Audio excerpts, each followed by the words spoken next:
He's gonna be the very best, like no one ever was. To cast them is his real test, to teach us is his cause. He will travel across the web, scouting far and wide. Each build order to understand the timing that's inside. StarCraft 2, gotta cast them all. It's him and us. He knows it's his destiny. StarCraft 2, oh, you're his best friend. In a base he must defend. StarCraft 2, gotta cast them all. A game so true, his Mac will pull him through. He'll teach us and we'll teach you. The Zoia Show. Gotta cast them all. I love that damn intro. Funniest freaking thing. Styjo is so fantastic. Sup, guys? Sup, how's everyone doing tonight? You just got done watching the Blizzard SC2 World Championship Series USA Qualifier Day 4. Luca wants a link to that song. Unfortunately, it's saved on my desktop. I'll send it to you on Skype later, buddy. This is the Zoia Show, Episode 2. We're finally out of beta mode. Thanks for watching. Unfortunately, I forgot to update the broadcast, but the VODs will be placed on YouTube, and you guys are watching now, of course, which is awesome. How are you all doing tonight? I would say you all look very sexy, but that's not true because I can't see any of you. Can't see any of you, unfortunately. Just getting set up for the show, of course. You just watched Silence and I tear up that qualifier. That was a good cast, in my opinion. We're going live tomorrow.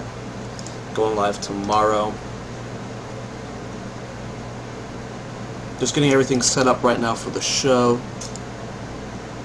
Making sure everything's all set. Tomorrow's going to be fun for me. I got to cast the EU Daily Jorsar. And I'm probably going to keep the stream going between the two again. I'm probably going to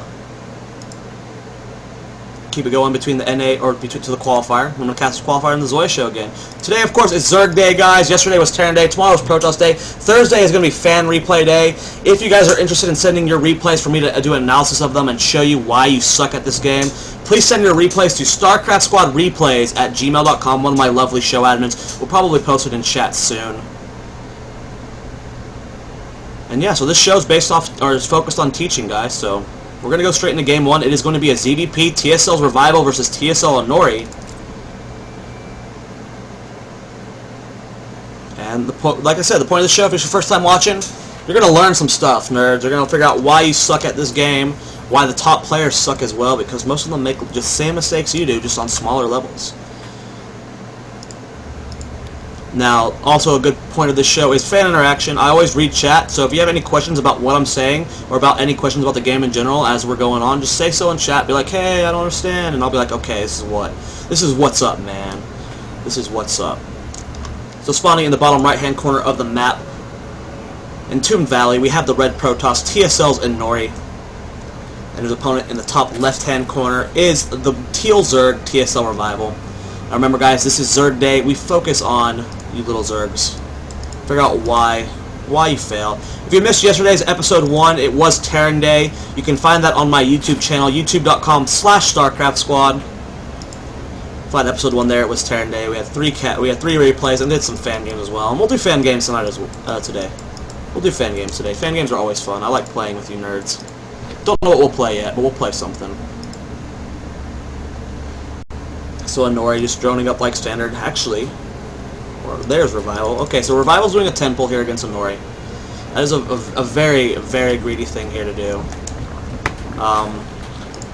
The problem with doing a fast pull is that if you don't do damage with it, it doesn't really pay off. Unfortunately, though, it is on this map in Totem Valley. If you look at this ramp, this is a huge choke. Huge choke you have to break through. So having this wall off is going to be hard. And luckily he did the 10 pull. What happened to the suit? Yesterday I was wearing the tie and the nice shirt is because Shamtu likes to do his cast with tuxedos on because with suits on because he's a nerd. And he likes to use webcams too during the cast, so I didn't want to be sitting there in a t-shirt while he's dressing up all nice and stuff. So I wore the suit yesterday, which made me look nice, but don't actually prefer it. Now the probe actually did scout the temple, so he is learning these extra gates really quickly. Cannon is on the way as well, so he should have no problem holding this off. This is a nice little timing from Nori. The problem is that whenever he holds this off, he's going to have to continue walling off this way. Zoia, don't use interp for the scoreboard. I didn't even try updating the scoreboard. I completely forgot about it. Luca, I completely neglected it. Second gateway going down. Probably going to get cancelled. He's just going to have it walled off for now until this cannon finishes so the Lings don't skate by. Would not be surprised if this comes down. Lings beating on that gateway do get forced to back off of his cannon. I would not be surprised. Yep, there's the cancel on that gateway. Very well played there by TSL Zenoring. Because the Lings were on the way, man. The Lings were on the way. The hatchery going down for Revival. He's currently at 21 supply, and now after doing a 10 pull, that's about the right supply you want to throw down your hatchery at. Should be throwing down his second hatchery, his second expansion at around the 26-27 supply mark. If he's going to go for the 3 hatchery stop. Probe's actually missing a chance to wrap around, or Ling's missing a chance to wrap around that probe. God, I love that intro song, by the way. What do you guys think of Stygio singing? Admin here for Play MTV. Oh man, actually, so the Zoia show has its own admins. I have my little helpers in our chat, and they actually wrote Jabberwack, who's not here right now. I believe he's asleep probably. Wrote the lyrics for that song, and then I got Stygio to sing it over the weekend, right before DreamHack. And unfortunately, the only time I could get him to sing it before the show went live, he was drunk. So you could hear him slurring his words in there, which is why I was cracking up. We'll get a more clean version soon, but he's got a beautiful voice, man. It cracks me up. So, 28 supply, 3rd hatchery does go down. Nice little timing there. A little bit slower than I would have expected, but perfect timing, good timing in general. And Revival's already started his creep spread. He dropped the tumor with the second queen he built up top. It's always a nice timing where you start your second queen at your main hatchery right here, and then as it pops out, you send it down to the natural. Right before this one finishes, you drop the creep tumor, and by the time it gets down here, it's just a few energy off of having that enough for the LR inject. God, Lings are so annoying. Ugh. Taking advantage of Drunk Man? Yeah, that's exactly what I did. Why he didn't rush the Lings to the probes? Well, he couldn't. He had the gateway down, which completely blocked off the expansion. He said, A, he didn't scout properly. He didn't scout with his drone fast enough, so he actually sent his Lings down here first before going up. But the main thing was, when his Lings showed up at the base, he walled off with the gateway, and there was no hole for the Lings to slip through. There was no holes for them to slip through. And then by the time, when he canceled the gateway, the cannon was up, so he would have lost way too many Lings by the time he got through, and the probes would have just been able to kill him easily without taking a single loss. Focusing on Revival some more. If we look at that income tab, 36 to 36, he is droning fairly hard right now. He knows with the Forge Fast Expand that there's no real aggression that can come. He does see with the Zitling, we always want to have the Zonlager Towers, by the way, with at least one wing, and he does see 4 Zealots moving across the map. The tricky thing about 4 Zealots is, Lings will take so long to kill them.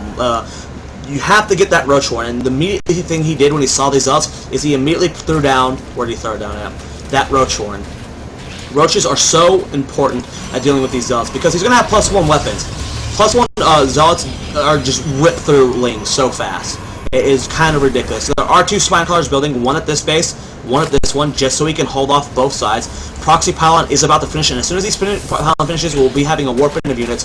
3 Gateways about to wrap up as well. This Pylon does get a little bit exposed, though. Revival is gunning for it. Very, very fast pull away there. I'm glad that you enjoy my cast, Punky. Is this live? Yes, this is live. This is the Zoia show, man. We only do the show live. Lots of Zealots here, though. 11 Roaches about to pop, though. When the Roaches show up, they will be able to hold off these Zealots quite well. He needs to keep this Queen alive, though. He does get that Larva Inject. Will the Queen fall, though? He needs to micro that. These Zealots do get sandwiched right away. Queen does fall. Ling's coming up the flank here, and I don't think Inori is going to be able to do enough damage here with more Ling's Roaches. Where are the other Roaches? Here they are. Roaches coming up. Another warping of Stalkers, though. Inori does realize that the Roach Warren is here. And now Inori is going to be forced to fall off. There's just too many Roaches here, and with the creep spread out here, this Pylon should be forced to fall. I did answer, remark. I said you send your replays to StarcraftSquadReplays@gmail.com. And Thursday nights are fan replay nights. If one of my lovely admins could post the email in chat. StarcraftSquadReplays@gmail.com. So now Nori's slightly supply block. He actually lost 3 pylons in that attack. We look at that income tab, guys. 50 to 44. Revival starting his droning up as well. 12. After you hold up an attack like that, as soon as you know you're going to hold it off, guys, kill all those proc pounds, start droning immediately. Even if they're not the attack's not cleaned up immediately, like say you're still fighting but you know you're going to clean up, start droning again.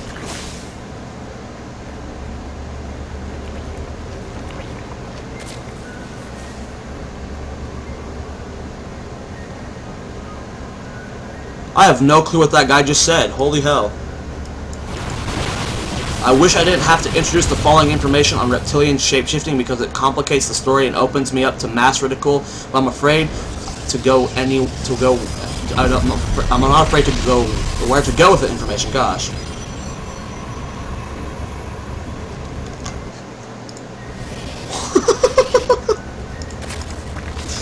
Roach speed started, Lair has finished for Revival. +1 attack on the way. Everything's looking very crisp right now for Revival. He was forced to drone a little, or Roach, he was forced to Roach just a little bit quicker than he originally wanted to. So his droning was slowed down a bit, so you're going to notice, oh, he's not maxed like Stefano waves by this point. Bad, but he was engaged. He's actually taking a very fast 4th base, which I like a lot. Everything's looking pretty solid. Now, the thing about ZVP is, you have to have vision of the map. You need to be constantly scouting. As you can see here, Ling's seeing when the 3rd base is taken, or when the 4th base would be taken. Overlord seeing that the 3rd base was taken. Has he scouted the base? He did send an Overlord in, so he has not scouted the base, so he does not know what's going on here. But everything about Zerg is reactionary. When he moves across the map, I don't want to ban that guy from chat because everything he's saying is just so funny and interesting. So I'm just going to let him keep going. That's Luca's decision if he wants to get rid of him. But you have to react to everything as Zerg until you're ready to you just start maxing out. See how he didn't throw down that Roach one until he scouted it? See how he began droning up, and as soon as he saw more units moving across the map, he began building more units. Now, Revival's going for a kind of, I want to say, outdated style of ZVP. He's mixing in a bunch of links. He's got 48 links in production. He's got the pathogen gland started for the infestors, so it's not the best composition anymore. Okay, it's still good composition, but it's not used much anymore. And yeah, I still don't think it's the best composition. Colossus play really does put a damper to this. He's getting a very fast hype tech. I mean, you're on 4 base already. Link's moving forward. Now, the good thing about this kind of style is it abuses, it like really dominates players who are from who are going a very Blink Stalker heavy style. I was fumbling over my words there. With the pathogen, the infestors and the fungal growth, and the roaches and lings, you can really tear apart Blink Stalker play, which is very nice. Very, very nice.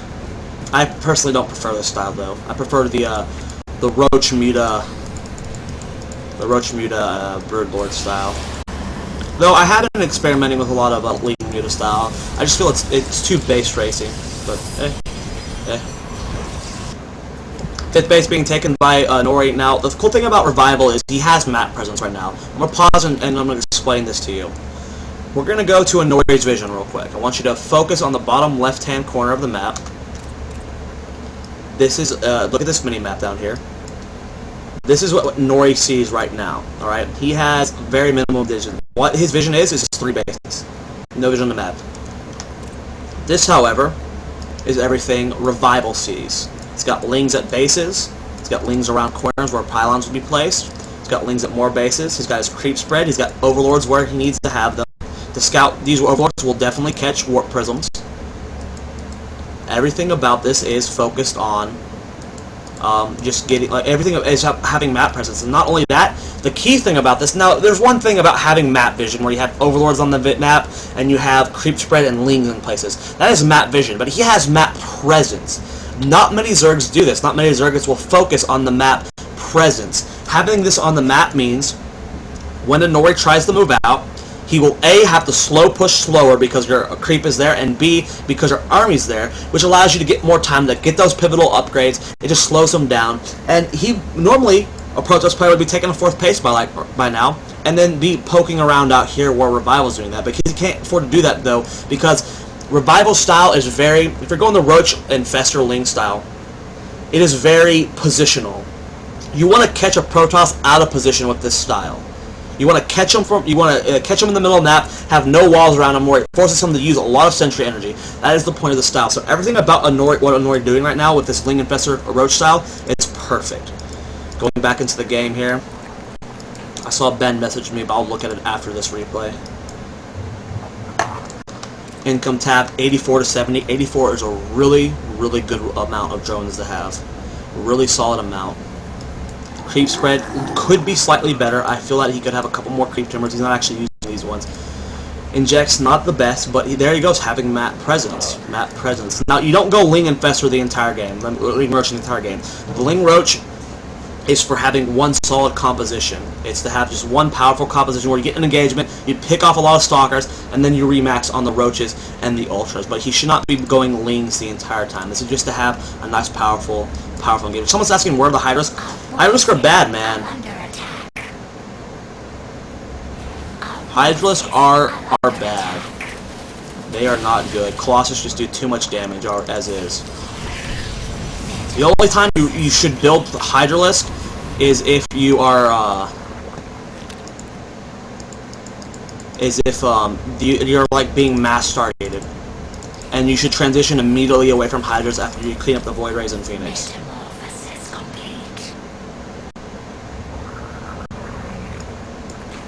Ultra Den about to finish. Spire has been started as well, so he will have the tech.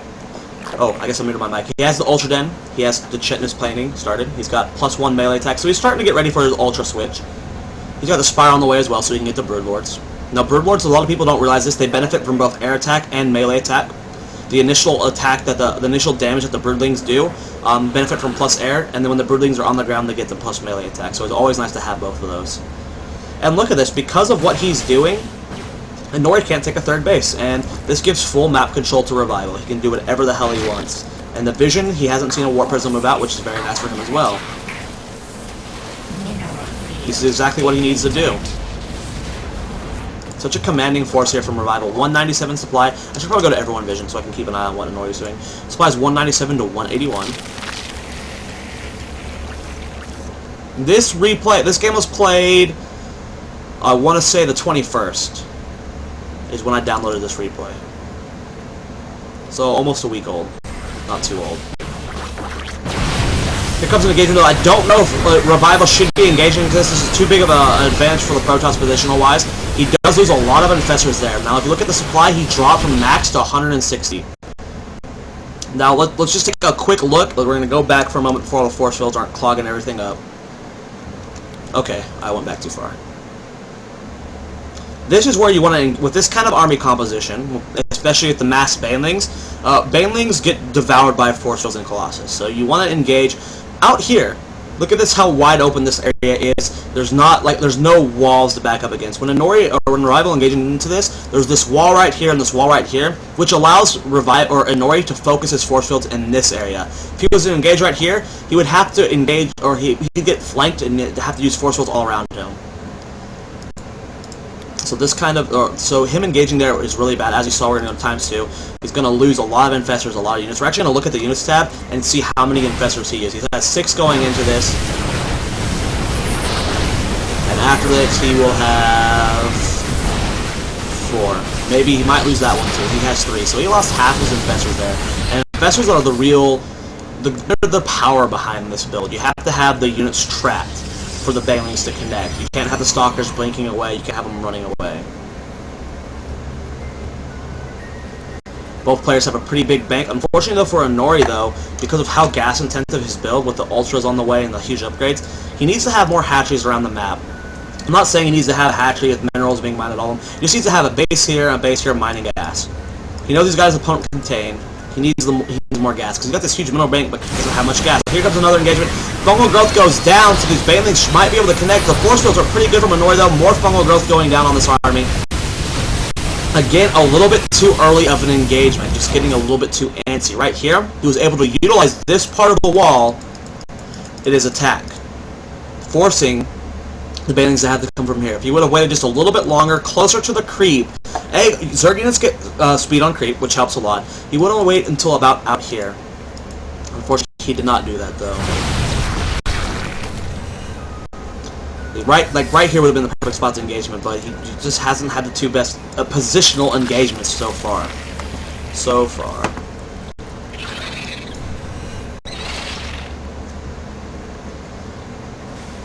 Honori still building Infestors, Banelings, getting that +2 melee attack, +3 Zerg Carapace. Gonna help a lot. Now, the cool thing about this, let's go back to this engagement here. Say he waited about 30 seconds instead. Zerg would have, Protoss might have been out here, would have been slowed down by laying a creep, maybe poked at him a couple times, forcing the fall back. You wait for these Ultras. Ultras are massive units. They break through force fields. So this engagement might be a little bit different with the Ultras here. If he would have done that the first time, it could have been a completely different game. Or Nori, of course, wisely backing off. Caught very wide open, but the Lings get a huge surround here because all of the force field energy is gone. Good fungal growth on all of the units. Nice blink there. Will it be enough though? Revival supply 180 to 167. Ultra's finally getting connected with these Stalkers, doing a lot of damage. Colossus forced to be engaged with these Ultras, not getting the best attacks though. Will both Colossus fall? It's looking like it. Supply 175 to 133, and Revival is in a commanding position. Now, normally, after having two poor engagements like Revival had, it's very difficult for Zerg to come back. But because of how aggressive he's been, now he hasn't been attacking, but he's been having this aggressive map presence. Don't confuse the two. He's not attacking, but he's been on the map, forcing Honori to stay home. He's been able to just mack her up the entire time. Now, if he didn't do enough damage this time, if Revival would have had a bad engagement this time again, it would have been completely different. Because now if you look at the supply in the top right-hand corner of the screen, the bank's gone. Revival has no more money. So luckily this time he engaged properly. He did not mess up. We do have more Banelings morphing in. He still hasn't taken more bases, which is a huge blunder. Third base, almost mined out. Natural base, almost mined out. Main base, almost mined out. So that's the fourth and fifth bases, though. They're looking pretty healthy. Now he's going for this fourth base. He needs to take this out. Colossus have shown up to do a lot of damage to these Ultras. It is 3-2 versus 4-1. Mass connect with those Stalkers. Supply guys, 132 to 1. Infestor's not engaging. Ultras, Revival is not engaging this properly at all. Using a lot of units. He's actually gunning down that expansion. Now, if we look at the mining for Honori, his third base still has a decent amount of units, minerals. His natural is kind of about to run out. Main base should be gone. Yeah, it's gone. Protoss having, of course, everlasting presence on this map. You can never get rid of Protoss entirely. Just too powerful. Void Rays finally entering the mix. More Ultras on the way as well. Stalkers catching its reward. There was a Warp Prism here, of course, finally starting to utilize some form of harass, but at this point, I mean, 196 supply to 159. When this new group of reinforcements arrives, I don't think a Revival is going to be able to stop this. Or Nora is going to be able to stop this, rather. Warp Prism trying to find a place to poke. Going to go straight for that main base, but it's only two Stalkers in there. More Stalkers, good fungal growth there. I mean, fungal growth, people don't realize this, a lot of low-level players don't, at least. You can't blink when you're fungal growth. You're stuck in position. Warp Prism getting attacked by a Queen. Stalkers warping out, going for these pivotal drones mining Gaster, but there are Lings in position. They do have 4-1. This is forced to pick off. Will it fall? Is the other Queen going to get it? Needs to be careful. Oh, if that Warp Prism falls, that's going to be huge. And those Stalkers are so dead. These Lings are coming up. Needs to be careful not to lose that Queen. Here comes another pivotal engagement. Good fungal growth there. Needs to back up these Ultras so the Banelings can get through. And that is going to be it for Honori. So much carnage there. These Ultras are doing so much damage. Colossus and Archons are what's left. You really can't afford to have those out on them. They're really big glass cannons. More Ultras coming forward. 76 Lings on the way, and once those 76 Lings arrive, Honori should be forced to tap out. 80 supply to 176. There's the GG from Honori. So, before we go into questions and the commercial break, I'm going to go over the key things that went on there. So, the 10 pull was okay. I mean, that didn't really change much. He reacted properly. He didn't do damage. He ended up droning up behind it. The initial aggression was thwarted. Having the map vision, was able to scout the units moving across attack at the time they did. Got his Roche Warren down in time and was able to hold it off with nice link control and Roche control. And from there, he just went straight macro mode. He just built a bunch of drones and then went into a Ling, Roche, Infestor style, which is not seen much anymore. Only that its style is so dependent on positioning. There's no real powerhouse in this army. You don't have the Broodlords or the Infestors. Also, look at my new watch. It's so cool. But, you don't have the Ling or the Infestors. Or you don't have the Broodlords or Ultralisk. Or Hydras or even that. There's no real, like power to that. So you have to have good positioning. And the first 2 times Zerg engaged, he had very, very poor, engagements. Fortunately, though, now, say he hadn't had him contained the entire time like he did, Revival would have lost that game. But since he had such great map presence, which was the reason why I picked this replay, is to focus on map presence, he was able to expand all over the place and do so well. I actually have an Azure game tonight for you guys, by the way. But, I mean, it's just all about having map presence that game and position when engaging. So any questions, guys? We're going to take about 2 to 3 minutes. I'm going to answer all questions you guys have. 291 viewers, nice. First of all, ask any questions about the game. I'll try my hardest to answer them. Can I hear the Mario voice? That's Sham2 that does the Mario voice. My Mario voice is fail. I don't even want to do it because I'll just embarrass myself. Sham2's the one with the Mario voice. But ask questions about the game, guys. If you're a first-time viewer, please let me know what you think of the show. This is episode 2 of the Zoia Show. All VODs will be posted on Team Liquid and my YouTube channel. But what do you guys think? And also ask questions, either about that game, what you don't understand, or, SE2 isn't balanced, right? SE2 is balanced. People who complain about balance are silly. It's a very, very, very balanced game. It's just like Brood War, where the meta changes. Episode 2, version 2, yes, Brightside. The Zoia Show beforehand was the beta mode. Now we're archiving every episode. This is the full-fledged, awesome show. I'm missing one overlay, but eventually we'll get it. No, StarCraft is balanced, like as close as any RTS can get throughout the whole thing. What race do I play? I am a mid-high Masters Terran player, low Masters Protoss and Zerg. I play all 3 races, but my main race is Terran. Liking what you guys are saying. Thank you for the compliment. I'm glad you guys like the show. When Protoss Palin block Zerg's natural, why don't more Zergs make 6 things and go straight to Peace natural while taking their 3rd? Because they'll have the wall up by then. By the time your Lings get across the map, they should have the wall up and at least 1 cannon up by then. If they're doing the Forge Fast Expand at least. And even if they're not, they should have a Zealot walling off so the Lings are useless. You need at least like 2 to 4 Lings to clean up the pylon, but to go try and do a harassment, they should be walled off properly. I mean, that was like a big ramp there, and Nori was still walled off.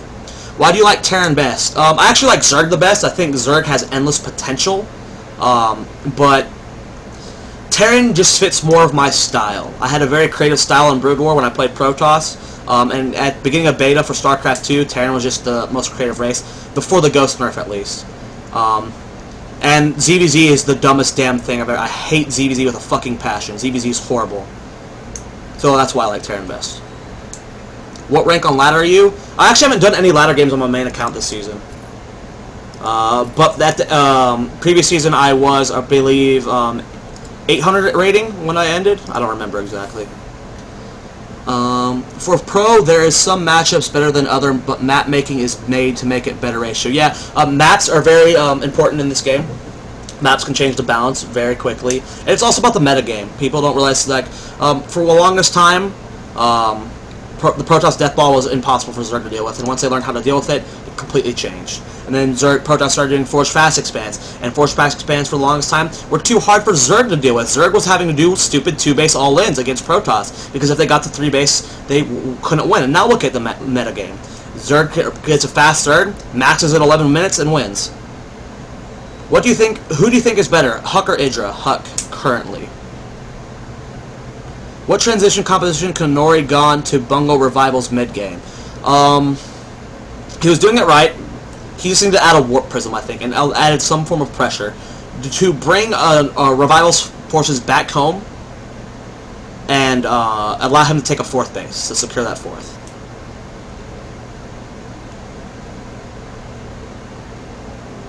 I've never watched Age of Empires in a professional cast. I've played it, but I've never like watched and spectated. Who's the best NA Terran? That's a good question. Illusion's really good. Illusion's really good. I don't know how a good NF answer there. There's a lot of pretty solid ones. Do you think Huck was better earlier or currently? He's on tilt right now. So I guess earlier, but that doesn't mean like he's actually worse now. He's just on tilt. He should bounce back soon though. He's really good. Will you stream any gameplay? On my personal stream, guys, you can follow me on twitch.tv/StarCraftSquad. I pretty much ladder all day there. So you guys can watch me play there. We'll do fan games after this, but I don't play personally on PlayMTV.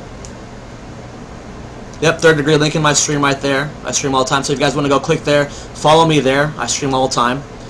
You can also follow me on Twitter, twitter.com/ZoiaStarcraft. Doesn't look like there's any more relevant questions, so I'm going to run a commercial break. 2 commercials, guys, bear with me. And then we're going to go into second replay. It's going to be a ZBT. I forget who it was. Dragon versus Sleep. Millennium's Dragon versus Check Sip Sleep. So, commercial break, guys, and when we get back, we'll have more teaching, more learning for you nerds to do.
Okay, welcome back from the commercial break, guys. Thank you for waiting patiently. We're going to go into Dragon vs. Sleep. Just to let you guys know, though, tomorrow I will be casting the EU Play M Daily. Starts at 10 a.m. Pacific Standard Time, 1 p.m. Pacific, or 1 p.m. Eastern. After that, I'll probably keep the stream going between the EU and the NA Dailies. Tomorrow's NA Dailies going to be the qualifier, and I'll also be casting that. So tomorrow, I'll be streaming again like Monday for 13 hours straight. So if you guys want to see me tomorrow, I won't be on my personal stream. I'll be on Play M TV all day. We're going to go into this game here. We have Dragon versus Sleep. So spawning over here in the bottom left-hand corner of a Tiva shipyard. It is Slayer, or it is a Millennium's Dragon. His opponent is, of course, Check 6 Sleep. Sleep, a very, very solid Zerg build. Or Zerg player. I believe he is Korean.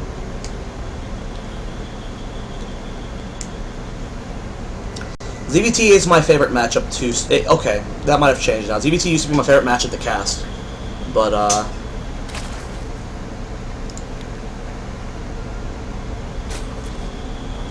not anymore, I don't think. It's kind of gotten boring.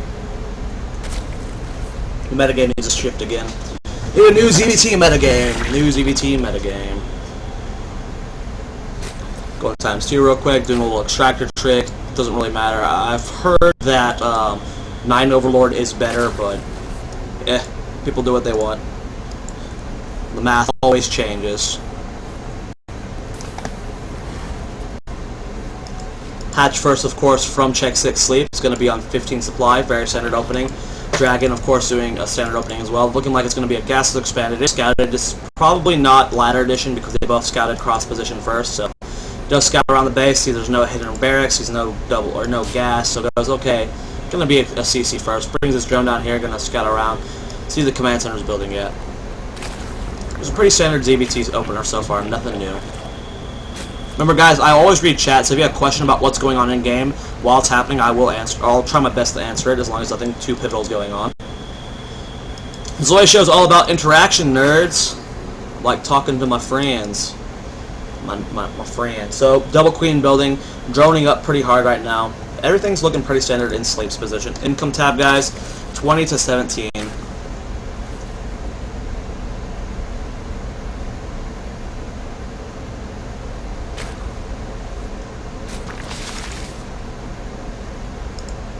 Please, guys, keep the Scarlet conversation on that topic out of chat, or I'm gonna start banning people. She is a she, and we're gonna leave it at that. So, yes, leave it at that. Keep it out, or I'm gonna start timing people out. We're talking about StarCraft 2 here, man. Talk about the players. Talking about the games. We're talking about what they do to win. That's all that matters in StarCraft 2. All that matters. Income tab, guys, 3729. Now we're gonna slow it down. We're gonna move to normal speed. This is when the stuff start happening, ZBT. Now, Sleep actually opted for a Roche Warren. Now, you see a lot of Zergs get Roche Warrens to hold off Hellions if they don't have the best lane control. It's not necessary to hold off Hellions with Roaches. But he's building 7 Roaches without scouting anything but these 2 Hellions, which means he's going for a timing attack. He's going to do for a Roach bust. He's going to try and see if Dragon's being too greedy, and going to try and do a lot of damage right now. He needs to not let these Hellions get scouted, though. Sleep does let these Hellions get scouted, though, which gives Big Dragon go, oh, okay, wow, he just kind of right-clicked across the map. He could have killed all 4 of those Hellions. Oh, there he goes, though. Roach is going for those Hellions. So you don't want to... He should have moved out his Lings first to clean up those Hellions. So he could have surprised Dragon. So now Dragon is building Marauders, and that's going to pretty much stop this very, very fast Roach attack. Roach attacks like this can do a lot of damage. If you catch the Terran player off guard. Liquid Chef left the game. No! No! Chef's so awesome. More Lings coming up, but I mean, Dragon's ready. He's got 2 bunkers. He's got the Marauder.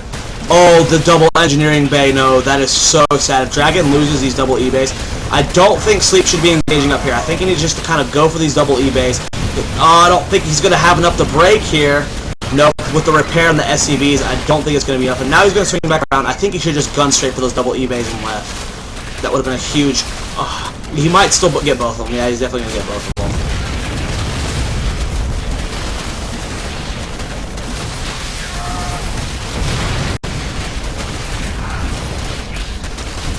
And he does get the double engineering bay, though. And I would have liked him to get double E-bay, though, and then just leave. Could have just left. So he didn't waste a lot of units. He just had a plentiful amount of units. Back home, though, let's pause this. So during the entire engagement, we need to go over what went back home. Because some Zergs will think, okay, attack, and then they'll just send wave after wave after wave. He sent 1 wave of units, the first initial units. And back home, let's see what he's doing. He's got Lair Tech on the way, Knacker Hatch on the way, 3rd base has finished, Creep Spread looking pretty good, Income Tab 52 to 38. He's been droning behind this, getting +1/+1, doing everything he could have done. Oh yeah, I always forget to change the overlay. I forget that I don't have admins that do that for me. Good call, good call. Let me go to the thing. Alright.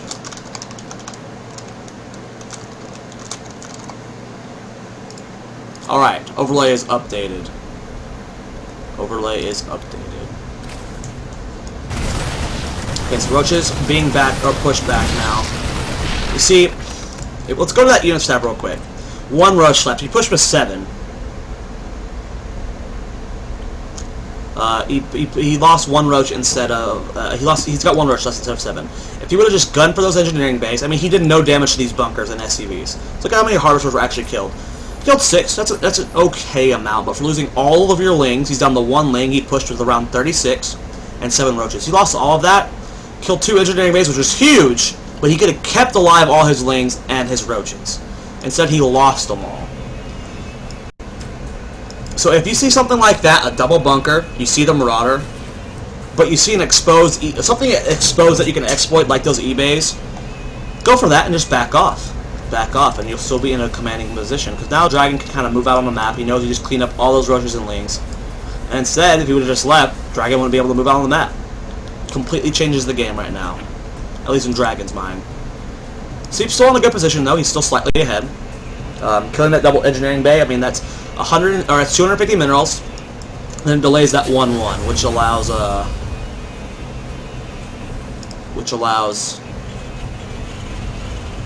what was I gonna say? I don't know. Oh, which allows Zerg to get his 1-1 done a little bit faster.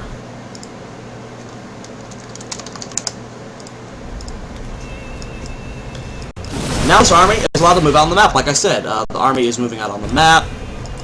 If he would have kept all those Lings and Roaches alive, this wouldn't be happening. Dragon would not be able to take the third soon. Sleep, just being a little over-aggressive there. And now he's delayed. Now he's delayed.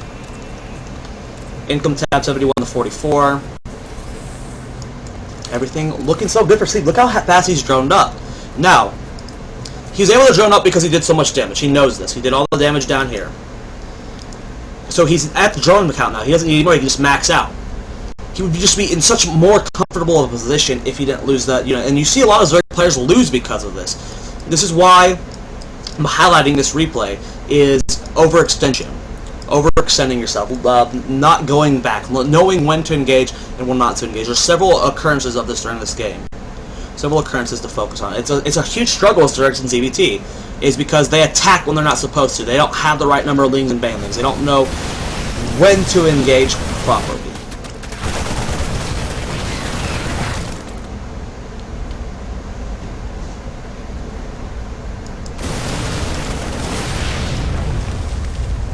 Third base very exposed right now, but these Lings are in such a beautiful position. They stim in. Sleep was ready for that, ready to see that stim. Immediately gets a good flank. Willie surround all the units. Nice positioning here for Dragon. Queen did not fall. Lings doing a good amount of damage. More Lings coming up the flank, and the medevacs are forced to pick up. Now I want to point out something that Sleep did that a lot of lower level Zergs need to do. If you're not taking your Queens and target firing those medevacs, you're doing it wrong. If you have Lings here helping you defend the drop, take your Queens, target fire that medevacs, and kill it off. You can kill that medevac off, they can't get away. It's a huge, huge kill. Huge, huge kill. So always gun for that medevac with your Queens. Not enough Zergs do that. Baneling speed, about to finish. +2 attack, +2 armor has started as well. Roach speed started, Infestation Pit and Spire as well.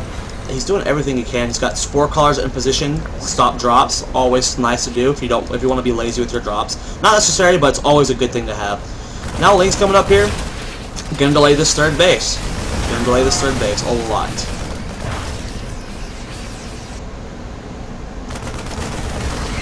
Doing everything he can. Hive Tech has started. That's a nice timing for the Hive Tech. When your 2-2 is maybe 2/5 of the way done, maybe even, yeah, let's go 2/5. 2/5 of the way done. Start your Hive Tech. It'll finish at a very nice timing. Start at a very nice timing, and you can get that 3-3 started immediately. Corruptor's already being produced, gonna get that Broodlord composition, so he's going to Infestor the Ling Broodlord, mixing in a couple Roaches as well. Very, very powerful style. Link's moving around the map, taking out these rocks so he can defend this fourth base a lot easier. And look at Sleep's creep spread. Not too bad. Has the Macro Queen. People don't utilize a Macro Queen as much as possible. I'm not saying an extra Queen that just sits around. Macro Queen that is focused 100% on dropping creep tumors. Look how many creep tumors he has. We need more Zergs doing this. Creep is such a pivotal thing in all matchups. He is starting that fourth base now. Perfect timing for that as well. Supply guys 159 to 144. And Dragon's getting ready to take the middle of the map. Stimming, gonna take out those creep tumors. Does get both of them. Get scans, gonna go out and do more creep. This is why Terran's gonna do Ravens, but this isn't Terranite, man. This isn't Terranite. Ling run by, guys. Ling run bys. They are so strong. This is the power of Lings going up into the main base as well. There are Lings here to stop that off. No, Sleep, don't engage there. Forces SCVs to run away. Brings these ones home. He can save these ones. These ones, however, are dead. Sorry, Sleep. Those Lings are not going to go home. This is the time, around 15-minute mark. If you are comfortable with your creep spread, comfortable with your drone count, 14-minute mark, 15-minute mark is the time you want to take a fourth, possibly a fifth base. It's very difficult to take a fifth base on this map. The best one to take is this one right here off of this position. And you don't have to, or I guess this one will work, but the way he's spreading his creep, this one will be the best. But it's still going to be very hard to defend because of the way drops work on this map. It's very hard to take a fifth base easily on this map.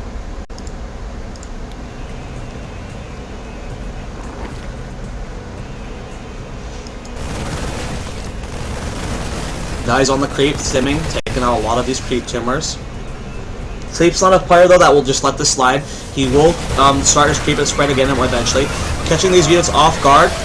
Nice flank here from Dragon. And Dragon is going to be completely obliterated here. Now let's talk about a couple things here first. Not enough players go for roach compositions. It's nice, even without the upgrades, because they will have the carapace upgrades, to add a handful of roaches. How many roaches does he have here? He has 9. They are such a heavy backbone to this army. They take so much splash damage. They are so good.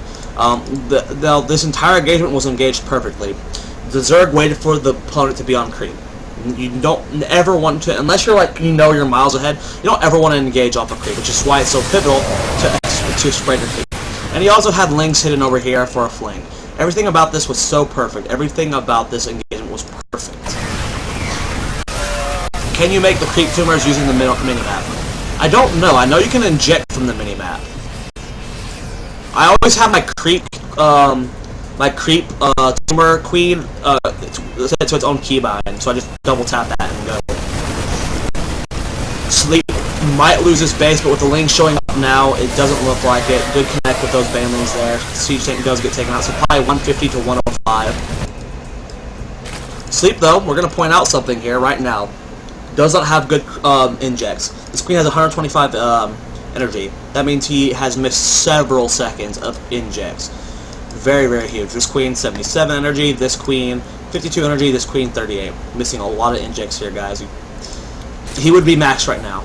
But right now, he can't afford it. Let's look at his hatcheries. 0 larva, 0, 2 larva, 2 larva, 2 larva, 0 larva. That's why he's not maxed right now, guys. He doesn't have the larvas. You don't actually, people don't actually realize that how, like, he could be maxed right now. He would have 200 supply right now if he was making these injects. How important.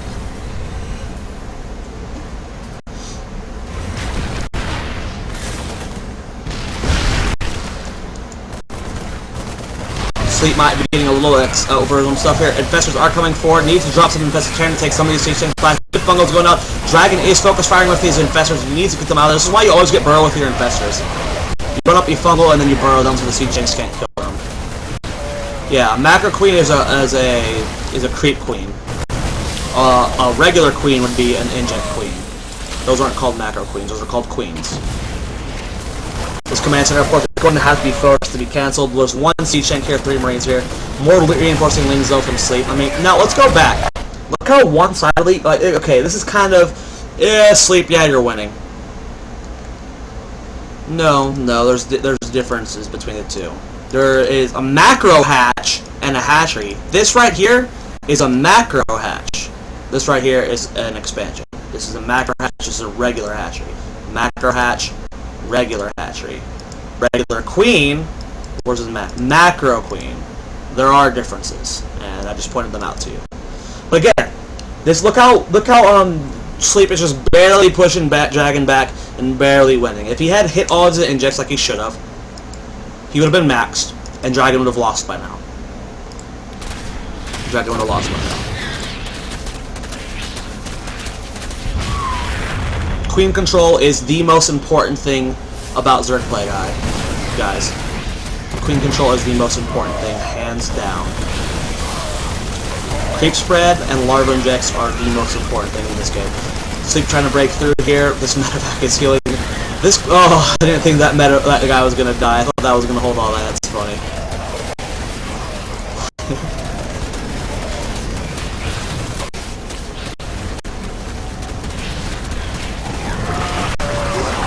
There's the GD from Sleep, or Dragon. Sleep's gonna take the game. 183 to 65. That's the end of it. So we're gonna go over the key things about this game. Now, the first problem was the overextension here from... That wasn't a problem. Okay, Sleep came out on top of this engagement. He killed the 2 engineering base and killed a couple SCVs. The thing is, he just killed the engineering base and went back home. He would have still had map presence, which would have forced Dragon to not push across the map with that bio ball, but rather to drop him instead, which is always better. It would have allowed him to spread creep a lot easier. And just would have had more units in general. He would have felt more comfortable. So after a huge win like that, when you see double bunkers with roaches and you're not sure you can break it, it's usually best not to go for it. If you kill 2 engineering bays and then you're not sure you can break them, go home because you have a huge lead right there. His positioning in this engagement right here was awesome. He got this huge flank, did everything he could have caught his opponent on creep. His creep spread was very key in this matchup. And his injects, though, they were really bad. Look at all the energy he has on these queens, unfortunately. And as you saw, he kind of, it was like, okay, Sleep's winning, but Dragon, if he pulls up something crazy, he can hold it off, rather than, oh my god, Sleep just crushed Dragon, because Sleep wasn't maxed. Sleep wasn't maxed. I'm actually a noob, and I don't do the camera positioning. But you just, it's originally F5, F6, F7, F8. You press that, and then you press it again, like you said it, and then you can go back to it by pressing that button. But I don't do that. Some people say they set it to F1 through 4. That would be smart. That would be smart. Any questions about that game, guys? Any questions at all?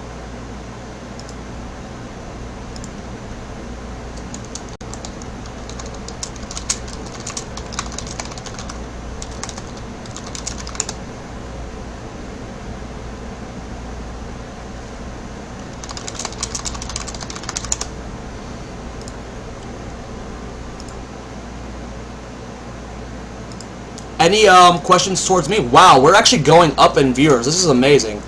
We started at 220 viewers, and now we're up to 320. Usually I decline in viewers, but nice. Guys, any questions towards me? What do you guys think about the show? This is a lot of you are newer viewers. The beta took a break for about a month, and now this is the full-fledged version. Let me know what you think about the show. If there's anything I should do differently, what you guys think. Why is it bad to attack on creep? Well, it's not for visibility reasons. I mean, the Zerg does see you. But Zerg ground units have increased speed on creep. So the banelings move faster, the speedlings move faster, roaches and festers move faster. And when Zerg sees you moving on creep and you're not slow pushing, they'll just attack you. They'll AFC you and they'll see that you're not sieged. So they'll just go attack you.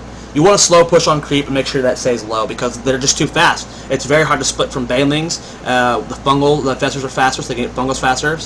It's just overall in general, it's just a bad thing for the Terran to do. You can push on the creep, but you don't want to just like walk across creep and not slow push it, because then you'll just get owned. But that's just towards the mid game. Someone just pointed out. But early on, yes, early on it does give you the vision, which is nice. But it's generally about the speed, but the vision helps a lot too. The creep tumors give you vision, not the creep itself. A lot of people think it's the creep. It's the creep tumors that give you vision. Any other questions, guys, before we go into the final game of the night? I have a ZVZ between Fuzzy and Idra.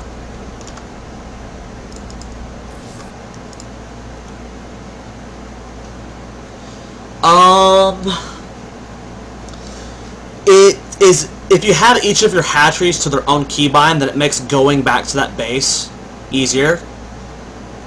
I prefer to have all my hatcheries on one keybind and have my queens individually keybind so that I can just double tap that queen and go back to that base.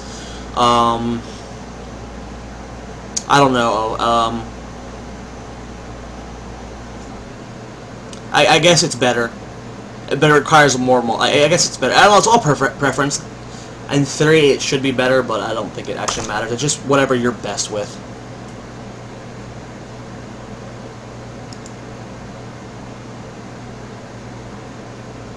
Make it longer? If I made it longer, I would exhaust myself. Unfortunately, I can't do that. And plus, a long show to watch on VODs is not a good thing. So we're going to go a quick commercial break, and when we get back, guys, we're going to go into Game 2, or the third game and final game of the night. Oh, what could have Dragon done better? Normally on Zerg Night, we won't talk about that, but what Dragon could have done better is, A, don't put your engineering base there. That was a horrible position from there. B, he needed to drop more. And C, he shouldn't have moved out on the map when he did. And D, not engage on creep like that. There was a lot of flaws there in Dragon's play. So it's hard to, I can't really go heavy analysis into it right now, because this is not Terra Night. Terra Night's Monday night, guys, but it was just those things. Those engineering base should not have been placed there. Moving out when he did and engaging on creep like that. You have to slow push creep and drop more. Alright, commercial break, guys. See you guys in a minute, and it's the next game.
Welcome back from the commercial break, ladies and gentlemen. Welcome to episode 2 of the Zoia show. Spawning in the top left-hand corner of the map is Evil Genius's Idra, and the bottom right-hand corner is the Blue Zerg Fuzzy. Now, with mirror matchup, guys, I'll pick one player to focus on, as you guys saw yesterday from the Terran one.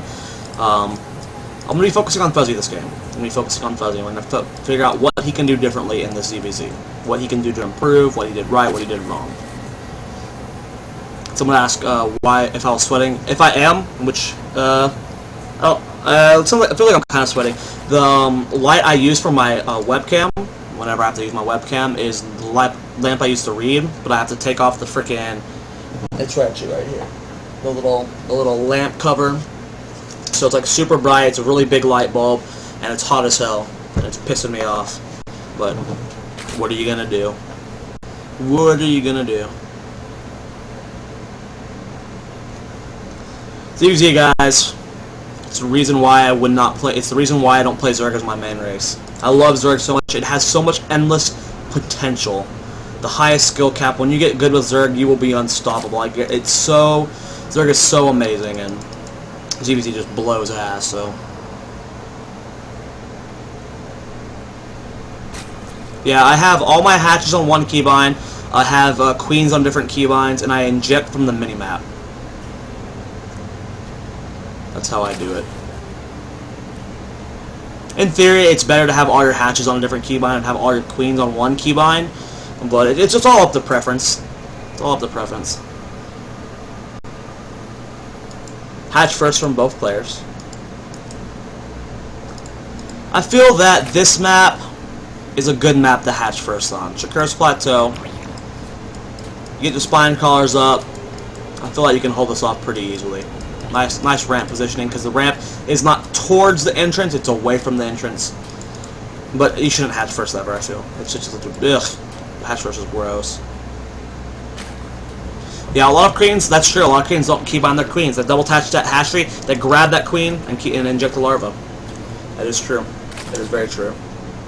It's all up to preference, guys. You can play this game however you want, as long as you're not like, you know, playing with your keyboard like guitar here, like, because you can't use your mouse. But that was a bad joke. I am so sorry. Please forgive me. ZVZ, guys. Let's focus on what they're doing. Gas finish for Fuzzy. No gas for Idra. Very, very greedy. Very, very greedy. Going hatch first and then not getting a fast gas.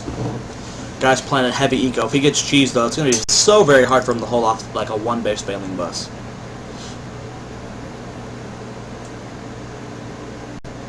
Gonna go ×2 for now, because DBZ is the most boring thing on the planet.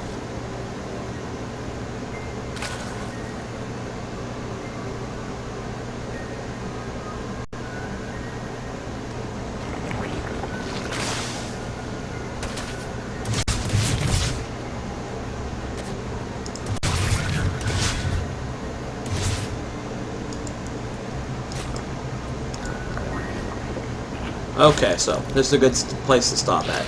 Bailing West started for Fuzzy. He's got the one gas mining, still mining a lot of it. He's got his speed on the way. Roach or spawning pool or spawn crawler is here as well.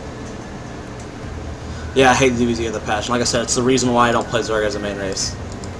Idra does have double gas now, so this is how he's gonna catch up. He goes for a heavy eco or heavier economy. He's got 34 drones, 35 drones down to 29. And he's got the double gas, so he can catch up, get the bailings in time. Still no speed just yet. Needs to start that. There he goes. Right now, the speed should be starting now. Idra is starting now. There he goes. A little bit late there. Income tab, guys. 37 to 34. Both players are droning so hard.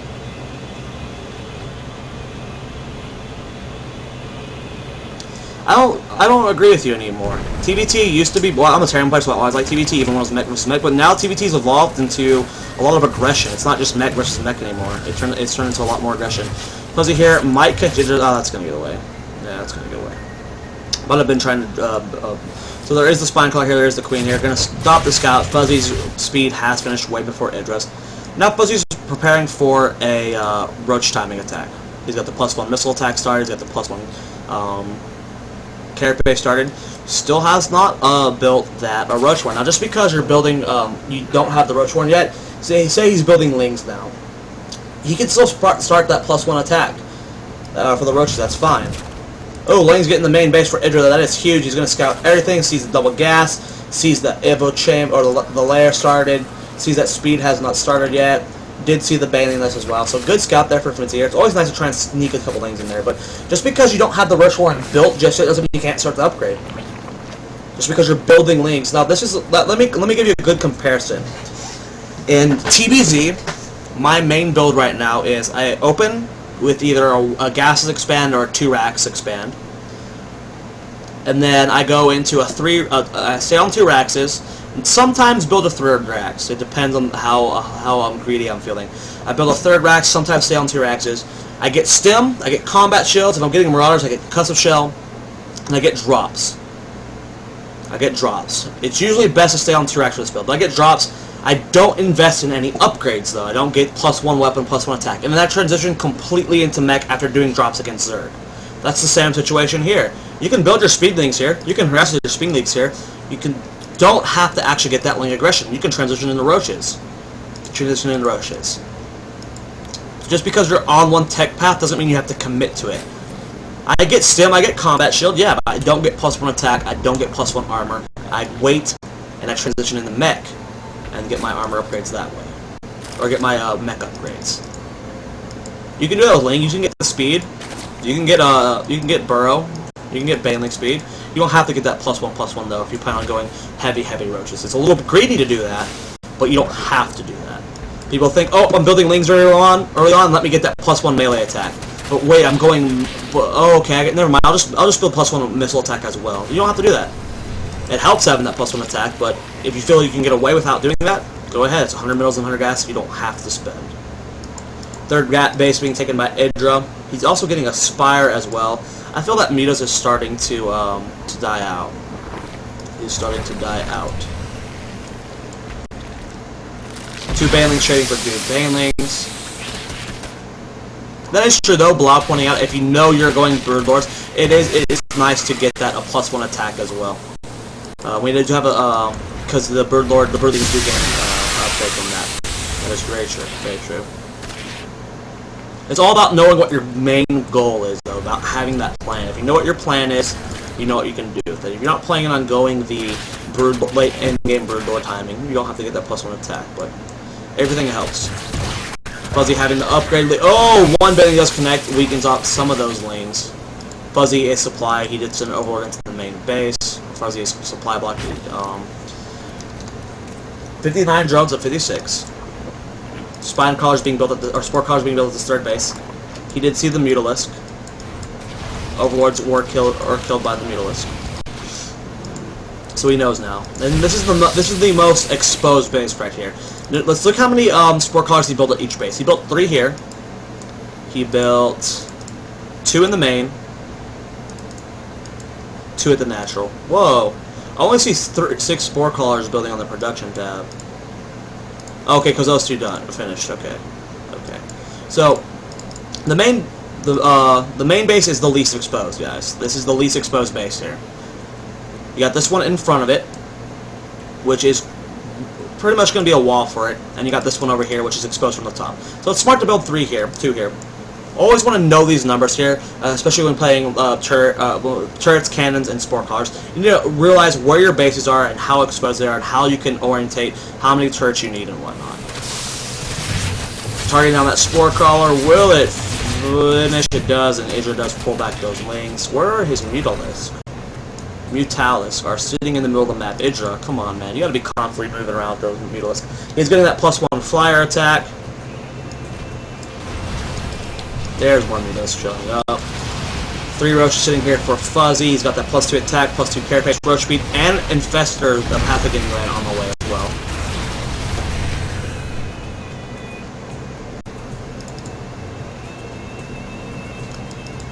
Sorry guys, I should have phrased what I was saying about the +1 melee attack. It is good late game as well. I'm just saying you don't have to always open up with that melee attack. You can avoid getting it for the longest time. Play for your mid game. Or play your goal in mind though. It's not bad to get that +1 melee attack, but you don't have to get it. You always see a lot of Zergs always getting that +1 melee attack. Even though they're building things, you can skip it, and that's a good thing to do. Hydra's Den about to finish, so it's going to help against these Mutalisks. They're in a nice healthy number. 6 investors are currently halfway done. Income tab, guys, 73 to 65. Idra has so many drones. I personally stop in DBZ at about 66 drones. I don't like going into the 70s. I feel that's just too much. I feel that it's just too much. It's not, I mean, you can work with more, but I always just feel that they're in the 60s. At least from when I review my replays. I feel that I feel more comfortable with my economy with around 66. They're swinging around to the top. Luckily, there were 3 spore collars built here. Notice the position of these two to defend the gas. He knows he's going for a heavy roach infestor style. That's a lot of gas. Needs to keep those gases alive. Idra's actually spreading creep. It all depends on your style. A lot of people say don't spread creep in ZVZ. If you're playing the Muta style where your front is extremely exposed, or you're playing like a Destiny style with extremely infestor heavy, it's good to spread your creep to where you can defend your 3 bases and you just wall them off with spider collars like right here. It's if you're playing a very exposed style though, like the heavy infestor style or the heavy Muta style. It's just nice to have this little wall of creep or wall of spine collars here. So it's nice to spread your creep. In this situation, in some situations that's very bad. It can end up biting the ass. One Ling does scout this expansion. I think they're just so enthralled with this amazing ZVZ core mine. Me just flying around, trying to find a hole to poke.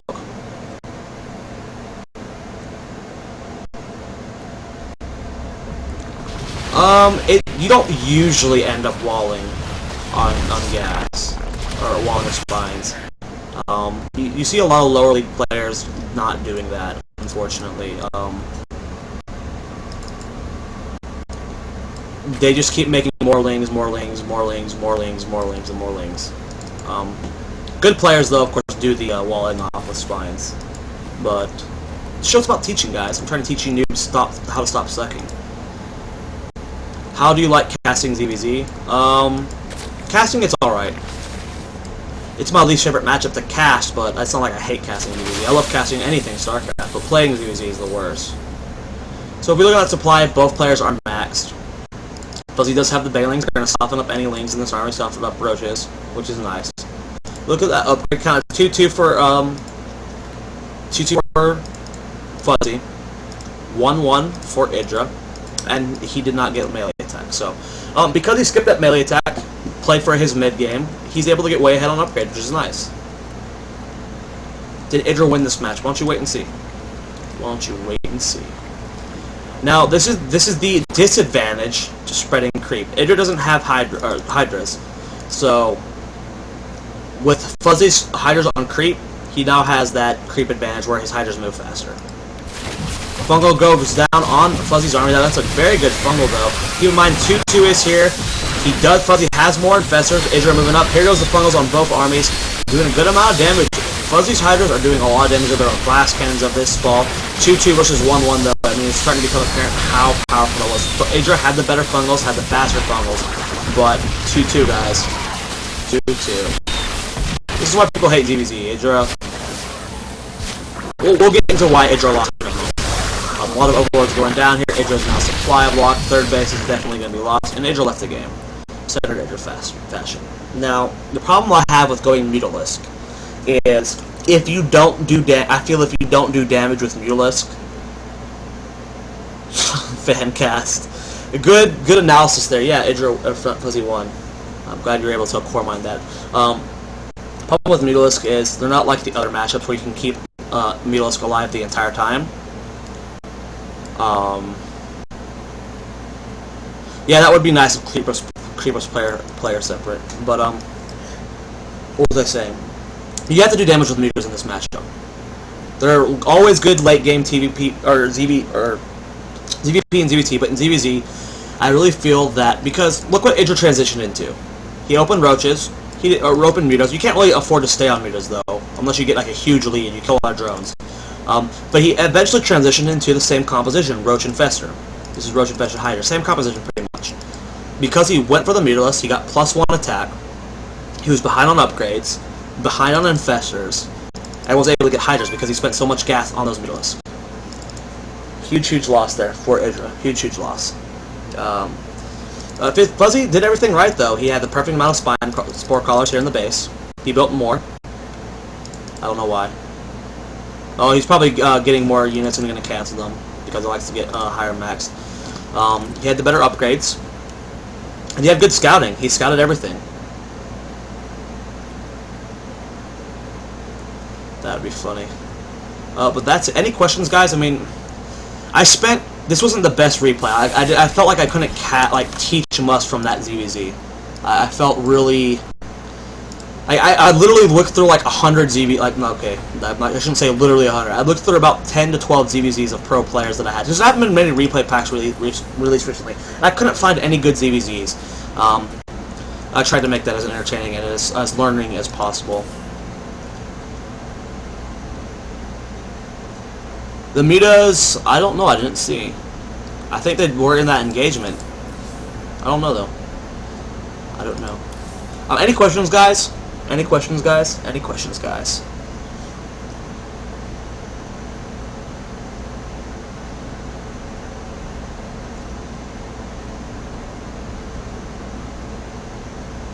Because when you are an admin on your channel, I can just ban all the flammers. And I am very handsome. Fuck you!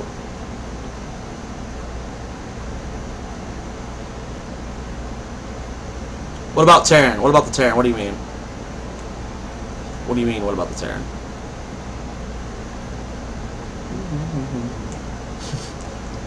You guys are awesome. Any questions, guys? Any questions? Any questions?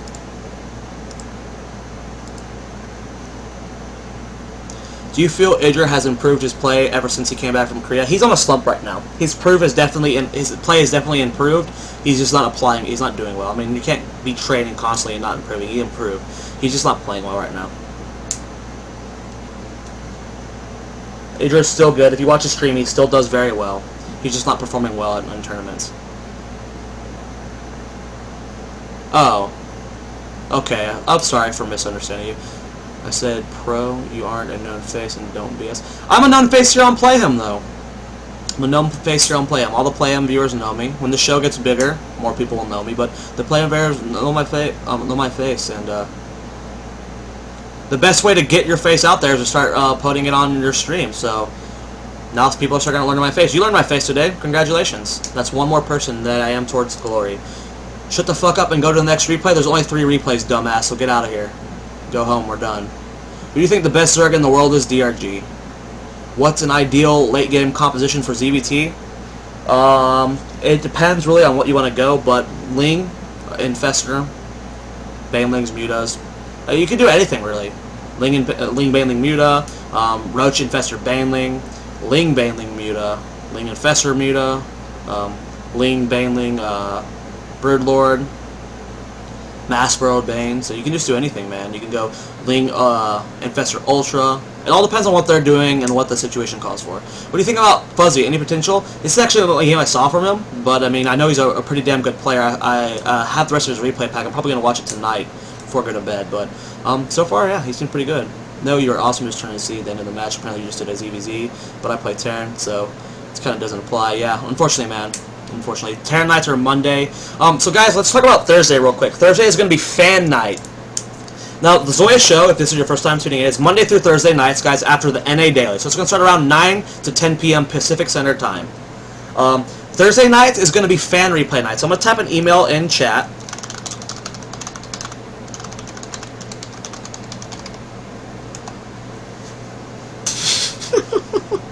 Ben, if you guys are interested in submitting your replays to my email or for the Thursday night show, send me replays to starcraftsquadreplays@gmail.com, and I'll be casting fan replays those days and telling you why you suck ass. So do that. I am Gold League, ranked 68. I believe it was ranked 64 though, Ben. Boris Kochakakov.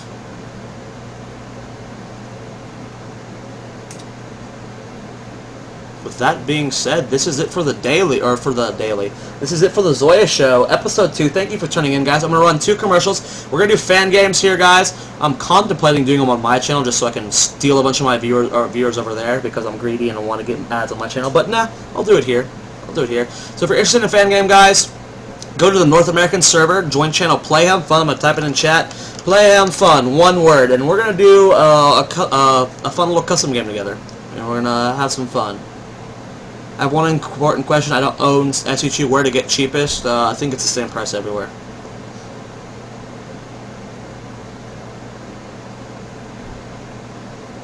Later, guys. And remember, the show goes live tomorrow night, too. It'll be Protoss night tomorrow. I'm glad you guys liked it. If you like me, before you all ditch me, go to my stream, twitch.tv/StarCraftSquad, typing it in chat, and follow me.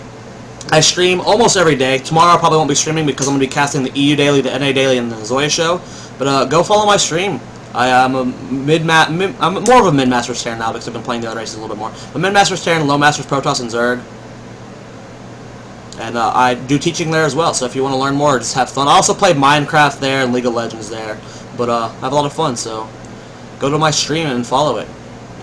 But yeah, commercial time, guys. Join channel Playham Fun EU server or North American server. And, yeah, we'll play a game soon. So see you guys after the commercial break.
Nah, man, I know what we're playing. This game's fun as hell. Where is it? Where is it? Where is it?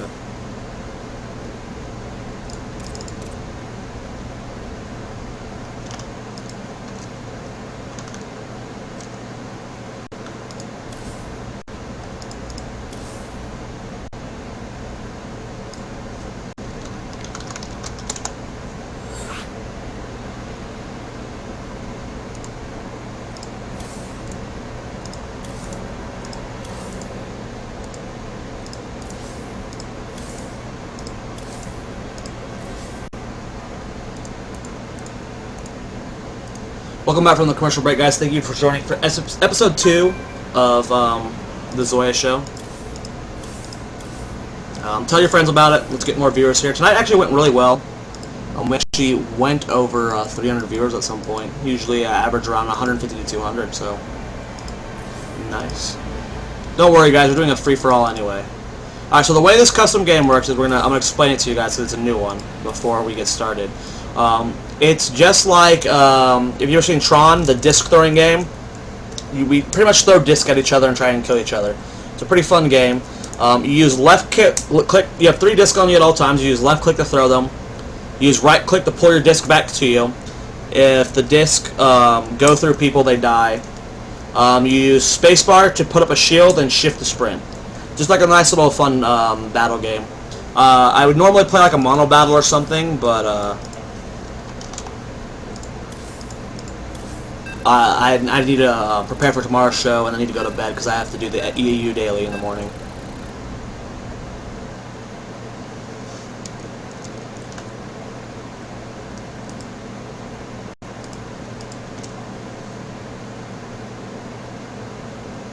And this custom game is pretty short custom game. Make sure you guys vote for the free-for-all one. Free-for-all one's the most fun, I feel. No, we'll do the team one. Sorry, you might. You just tuned in a little too late. I would normally make this go longer, till a longer GSL, but I have to cast in the morning, early morning.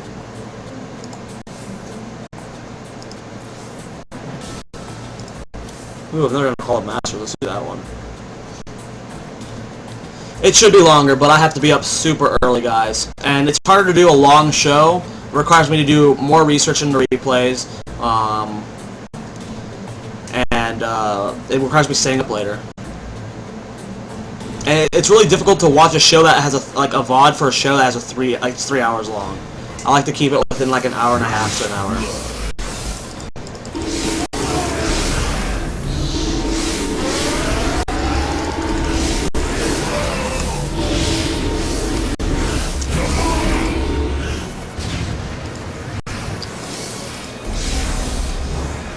You guys can watch the VOD from the previous day if you missed the previous show then. In between GSO. Hour and a half long show. I think this one was almost 2 hours though. I forgot when I was live.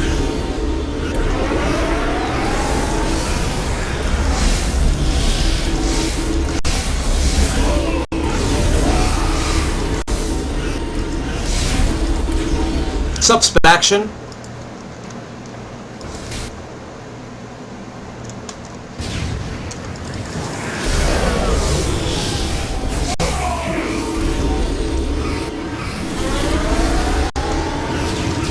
Going for that third degree noob.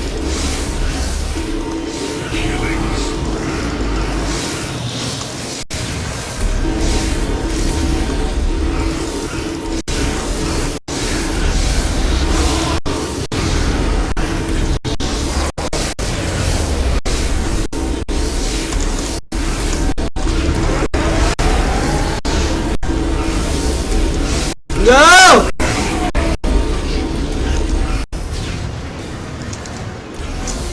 Bastard.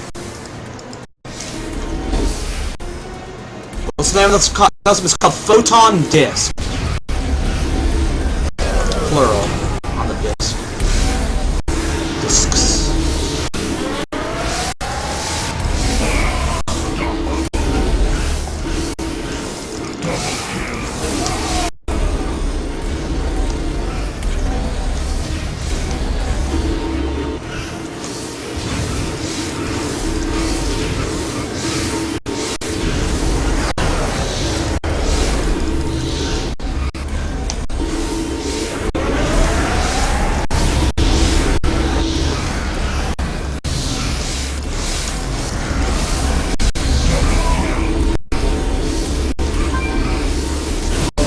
Oh, bastard.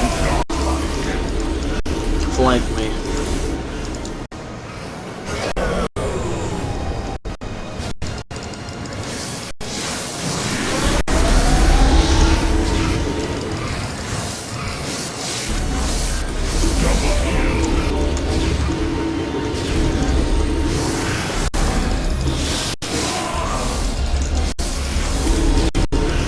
Third degree, man. He's on. He's currently at 9 kills. Second place is at 5, and I'm in third with 4. I forgot what the score kill limit is, though.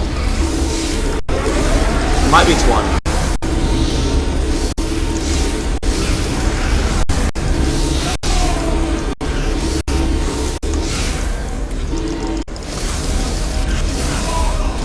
Flanked! Bastards.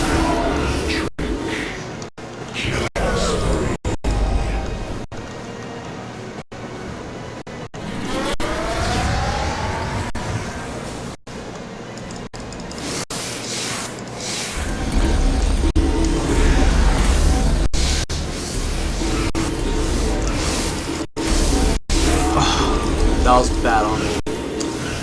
Walk straight into that bastard.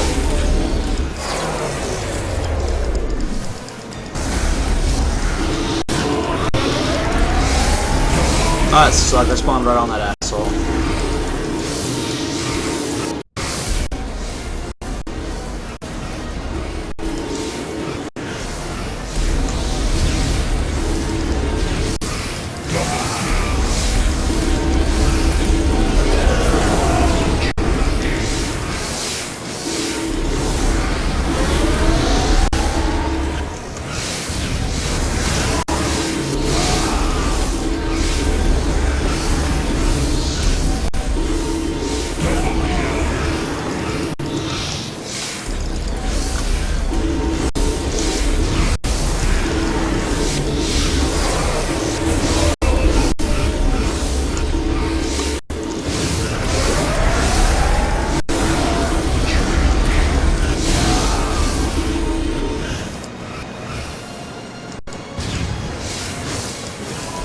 called Photon Disc.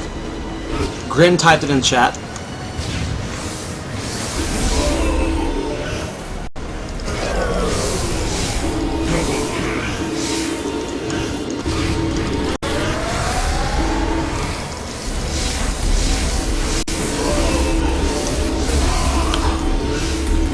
I was flanked by shy balls. Double kill. Double kill.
Now I'm on.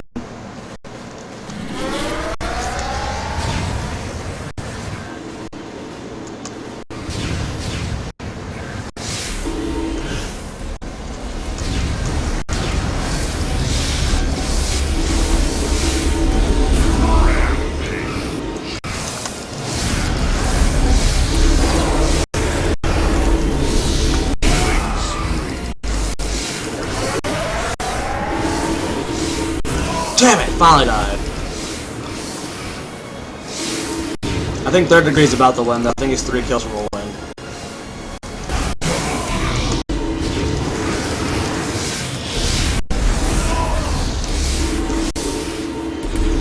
It's called Photon Discs. It's been typed in chat like 8 times. Double kill.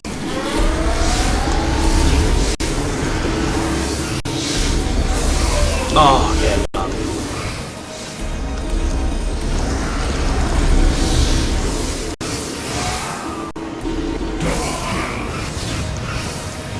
What's up, Squall? You just came in time just for the fan game to end, and I'm going to bed. Missed today's show, man. Very unfortunate. Oh, freaking shy balls. Yeah, this is not Photon Cycle, it's called Photon Disc. It's pretty fun, as you can tell. It's currently my favorite custom game.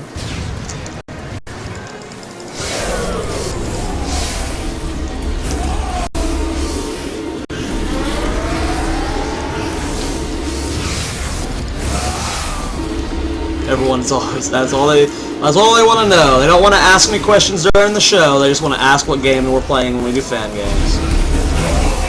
So Shyball just got double 20 kills, but I'm guessing it's not over. Does anyone in the game that's actually playing in game with me know what the score limit is? Let me know.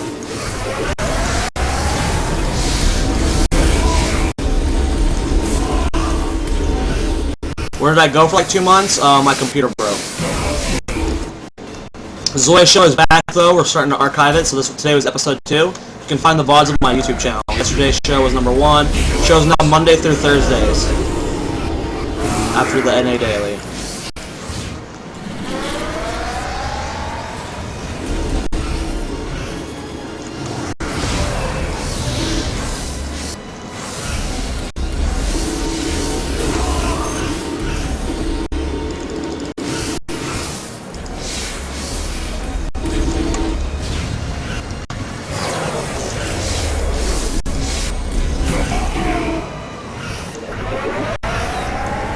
Oh, well, the show in the past was the beta. That's what Ben and I were calling it. The Zoia beta. But, This is actually the real legit version now. Like we have a schedule now. We have a system. We're supposed to have all the overlays, and we're still missing one of them.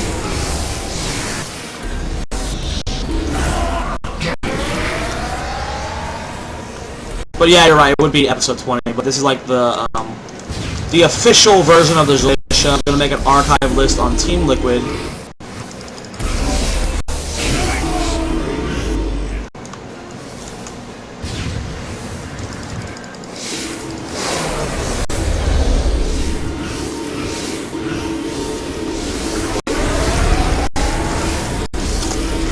Shit, that guy can kill me right there.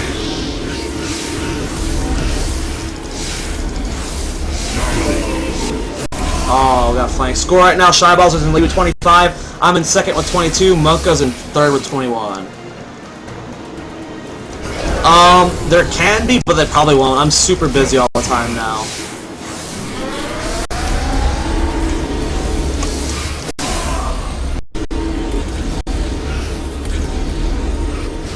It should still be running grid by the time we get back. And if you have YouTube wherever the hell you're going, you can watch the VODs. I don't know where you're going though. About to see some smack talk probably. Oh! I was about to kill both of them. Fucking shit.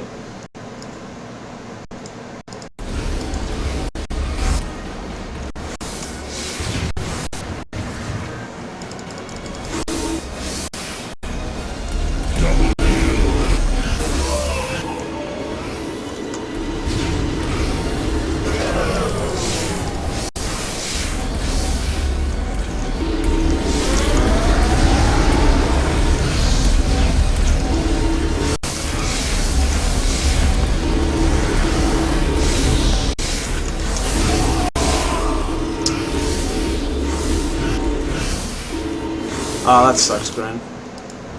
Double kill.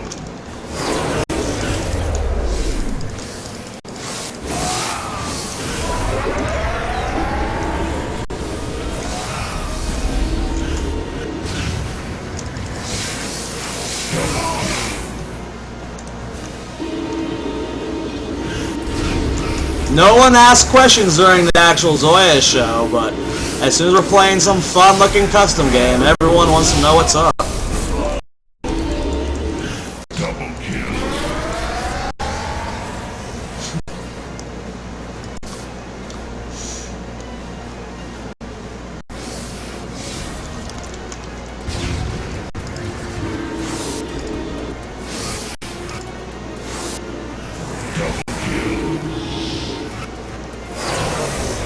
Third degree, you're mine, bitch! Oh, okay, so they're mine. Yeah, this custom game's fun. It's called Photon Disc. Yeah, I used to play Photon Strike. I was on stream all the time. Oh, I think the game just ended. I think Shyball just won. Yep, Shyball's winning to 30 kills. I had 25 in second place, third degree in fourth with 24. Yay, Shyballs. Okay, guys, that is it for the Zoia Show, episode 2. Aww, that guy seems upset in chat. This is my I'm upset because he's upset face. Anyways, thanks for watching Zoia Show episode 2. We'll be live tomorrow. I'm actually going to be streaming on Play MTV all tomorrow. I'm going to be doing the EU Daily with Jorasar.